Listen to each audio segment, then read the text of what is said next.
Hi everyone, let's talk about Taverns of Tiefenthal, which I just finished a full playthrough for. Here is some of it. I've hidden the bits where it shows you what wins, but if you haven't seen that yet and you want to see the game in action, it's linked in the description. This is just what I think about it, if you would like to know that. And it's gone a little bit different. What do you think of this kind of format of stuff? I'm trying a format where I don't need to tear the room apart to do the first impressions videos. So, Taverns of Tiefenthal, it is from Wolfgang Warsch, who kind of went on a massive streak of doing kind of a load of games all came out at once. You know, Ganz schön clever, Quacks of Quedlinburg, Taverns of Tiefenthal. I'm sure I'm forgetting a million right now, but all fantastic in quite different ways as well. And Taverns of Tiefenthal, I missed out on at the time. It was one of the ones that when I did a best of 2019 video a couple of months ago, it got mentioned along with Maracaibo of Taverns of Tiefenthal. You should really check out as well. And yeah, I'm really glad that the fans of this game recommended it and made me go back to it, because for whatever reason I didn't get it at the time. I was definitely missing out. I love deck building. I love dice drafting.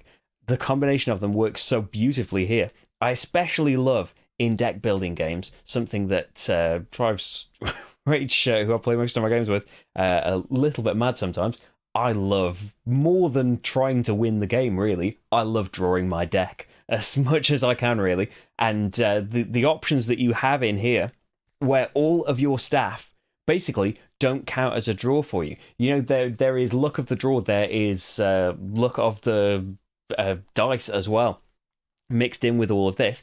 But you do have things that, you can use to influence things in your favor a little bit more. You can get, people that will just provide you with beer. You don't need to activate any of these things. You can get more tables because you stop drawing cards as soon as your tables are full. So you can get, permanent upgrades of all your things. That the board is this lovely jigsaw piece thing, which I know could be seen as just a gimmick, but it's functional. It gives you, the other side. It gives you the more storage. It gives you your permanent things, your permanent tables out there. But you can get more tables that let you keep drawing more cards, in the hopes that in between drawing all of these customers, you're going to keep drawing all of your staff cards that will give you all of the special powers that you need as well. You can get things that will give you more dice, but what good are they if you don't roll the right numbers? You can get the dishwashers that will let you adjust the dice, but only to higher numbers. But there are a lot of things, especially the customers you'll get later on in the game, that will provide you with places to put those higher numbers. You have got your brewery at the start that will provide you with beer. If you get your brewer, then it makes all of your dice worth more and more in there. There are so many ways that you can go with these cards in here, and I know that they're not, like the board isn't in the basic game, and some of these customers aren't in the basic game because you can strip it right back. I'll say that I have only played it with all of the things turned on, because that's what I was told at the start. And I will say that, not to be, I'm not trying to be snobby or anything about it, but we play a lot of games, and often when we end up with for your first game, do this. I completely understand the reasons for doing that, but often when we have done that, we thought, I wish we hadn't done that. I wish we'd just got stuck straight into the game. And I'm really glad that we did that here as well, because, I feel like it's fantastic that it's there for a lighter and easier to learn game.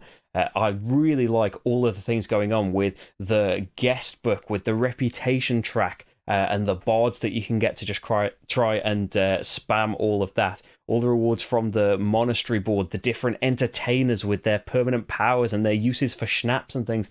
It just all works together so beautifully. And I can understand that, like, it didn't really happen very extreme in any of our games, but there are times where, if you saw the playthrough, which I hope you did, and then you saw that when Marty took a big risk and didn't really get a turn that he was satisfied with, so used one of his counter guests to completely draw again, and then got even worse than he'd gotten last time. It can just go that way.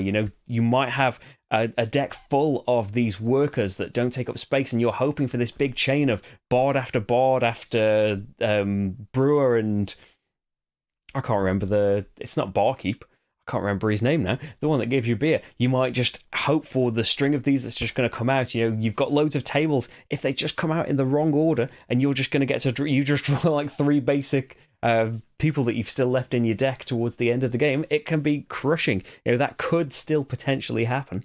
But the game does kind of throw a lot of ways to mitigate some of this stuff at you, like your counter guests that let you just take an entire new drawing cards turn. But to do that, you have to discard all of your stuff. So you have to think, some of the great stuff that I just bought, because when you buy stuff, it goes on top of your deck. Some of the great stuff I just bought I want to use now. Am I prepared to give all of that up in the hopes that I will get a much bigger turn when it all comes back around again? Do you want to go for loads of dice, loads of manipulation? Usually some combination of all of these things, but you can go to be the person that whizzes around the monetary track, the person that's just got loads and loads of bards and wants balance so they can whiz around this reputation track, or just the person that is not so bothered about reputation and just gunning for either beer to recruit some of the best people, which will fill up your guest book and give you much better places to put dice, or money not just for these workers, but for these permanent upgrades as well. That work great. They give you the nobles, so does the reputation track, so does the monetary track, a load of different ways of getting nobles. And if you produce loads of beer, you can get nobles as well. 10 points a time, but say as in Dominion, when you get those kingdom cards early on, fantastic, you're earning points. Are they going to help you out now, or are they clogging up your deck early on? Because as nice as they are, they're only as good as a basic customer. It's nice that they stack on top of each other, but you have to weigh all of that up as well. But in earning those, you are permanently upgrading parts of your tavern to have a permanent extra die every round, a permanent extra table. You can give up cards to do that, to make them more affordable. Even if you haven't gone too heavily into money, you can give up a load of cards to be able to afford this upgrade. Sacrificing the more random factor of will 3 tables come out in one go for having an extra table every turn guaranteed, and then maybe working up to buy your extra tables again that you gave up for your discount. You're restricted to just buying one of each per turn, so that changed things as well. You can't just, fill up your deck with bards and just whiz around this reputation track loads. You've got to consider what you're going to do with your total money. It's nice that it's all just laid out there. You get it as you need it. You don't need a load of resource tokens for it. I think it looks lovely as well. It's just a fantastic production, a fantastic game. It's definitely, I can see, gonna the luck factor that I said. There's ways to mitigate it. There's ways around it, but sometimes I am sure you are just going to be in a position where you are stuck with. It is really a shame when you've only got a couple of places where one die each can go. That any die number can go on there. So if you do end up just rolling loads of numbers that you just can't use, and you just end up with 1 or even 2 dice left over that you couldn't use that round, it is annoying, it is frustrating. But then at the same time, you could go, well, instead of buying that extra server, could you have bought a dishwasher instead? That would give you some more power over your dice. Getting a permanent dishwasher just every round, just to be able to adjust one die by one, can be a massive thing. But in my newfound experience and love for Taverns of Tiefenthal, it's just fantastic, and I'm really glad that I ended up coming back around to get it. But the playthrough is there though. Disregard all of what I just said, maybe not all of it, and hopefully the playthrough will give you the best idea of whether or not you would be interested in playing Taverns of Tiefenthal. Let me know what you think though. Have you played it? Are you gonna play it now? Let me know what you think of this format. Does it work? I'm here. The game is here. Hey, let's see how things go. Maybe this will be the only one in this format. We'll see. Thank you very much for watching though, and I'll see you for the next game. Bye everyone.